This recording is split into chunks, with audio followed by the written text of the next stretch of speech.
देखिए, पुष्कर मेला इस बार 22 अक्टूबर से लेकर 5 नवंबर तक मनाया जाएगा। ये लगभग 15 दिन का एक मेला है, अंतर्राष्ट्रीय पुष्कर मेला। इस बार भी हर बार की तरह से चाक चौबंद सुरक्षा व्यवस्थाएं हम कर रहे हैं।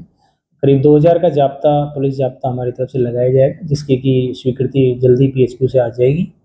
इसको हम अलग अलग सेक्टर्स में बांटेंगे, इसमें ट्रैफिक से लेके और जो ब्रह्मा मंदिर है, घाट का एरिया है, मेला मैदान, इस तरीके से अलग अलग सेक्टर्स में सुरक्षा व्यवस्था लगाई जाएगी। क्राइम कंट्रोल के लिए हम सिविल में हमारी तरफ से पुलिसकर्मी लगाए जाएंगे।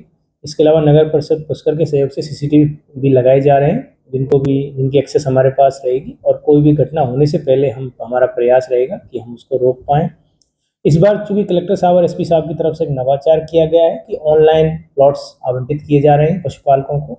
बड़ी ही सीधी और सरल प्रक्रिया है, जिसके द्वारा वो ऑनलाइन आवेदन करके प्लॉट्स उनको मिल रहे हैं निःशुल्क। इसकी वजह से जो कभी कभी जो शिकायतें आती थी कि जो लोकल लोग हैं वो जगह घेर के उनसे कुछ पैसा वसूल कर लेते थे विभिन्न तरह के बातों को लेके, वो इस बार बिल्कुल उन पर रोक लग गई है। और भी कोई हमारे सामने इश्यू आ रहे हैं तो उनको भी हम देख रहे हैं। देखिए, यातायात की हम चूँकि जिस दिन ज़्यादा रश रहता है उस दिन हमने एक तरफा यातायात की व्यवस्था करी है, जो कि 2 नवंबर से लेकर 5 नवंबर तक रहेगा, जिसमें कि यदि कोई अजमेर से पुष्कर की तरफ आ रहा है तो वो घाटी से उतर के आएगा, और जिसको पुष्कर से अजमेर की तरफ जाना है वो हाईवे का रास्ता लेगा। घाट पर किस तरीके? घाट पर भी बिल्कुल, चूँकि इस बार जलस्तर अत्यधिक है, पुष्कर के स्थानीय निवासियों ने बताया कि करीब 70 वर्ष का सर्वाधिक जलस्तर है, तो घाट पे जो रस्सों की व्यवस्था, लाल झंडियाँ लगाना और जो भी हम कर सकते हैं वो हम कर रहे हैं। इसके अलावा NDRF, SDRF और जो गोताखोर हैं और लोकल लोगों की मदद भी हम ले रहे हैं, और हमारे भी जो पुलिसकर्मी वो ऐसे लगाए जा रहे हैं जिनको खुद को तैरना आता है, जिससे कि कोई भी अनहोनी घटना ना हो। ड्रोन से भी नजर रखेंगे? जी बिल्कुल, हम नगर परिषद पुष्कर से हमने ड्रोन के लिए भी लिखा है, और ड्रोन भी आएगा, जिससे कि हम अत्यधिक भीड़ भाड़ के स्तरों में, खासकर जो मेला मैदान दोनों ही, जो जहाँ सांस्कृतिक कार्यक्रम आयोजित किए जाएंगे और जहाँ पे पशु मेला होगा, दोनों ही जगह ड्रोन से निगरानी रखेंगे।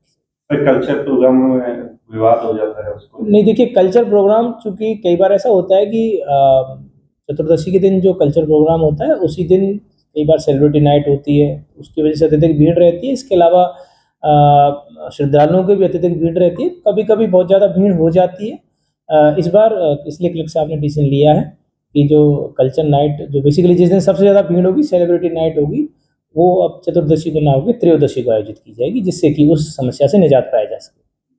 पासों की क्या व्यवस्था रहेगी? नहीं, बिल्कुल इस बार कोई पास नहीं होगा, VIP कल्चर बिल्कुल खत्म कर दिया है। अभी माननीय कैबिनेट मंत्री महोदय सुरेश रावत जी ने भी मीटिंग ली थी। इसके अलावा कलेक्टर साहब, DC साहब ने भी कल ही मीटिंग ली है। उन्होंने बिल्कुल, उनके साफ दिशा निर्देश हैं, किसी प्रकार के कोई पास इस बार आवंटित नहीं किए जाएंगे। आम जनता के लिए पहले आओ पहले पाओ के आधार पर सीट्स। गायों के लिए पास लगेंगे?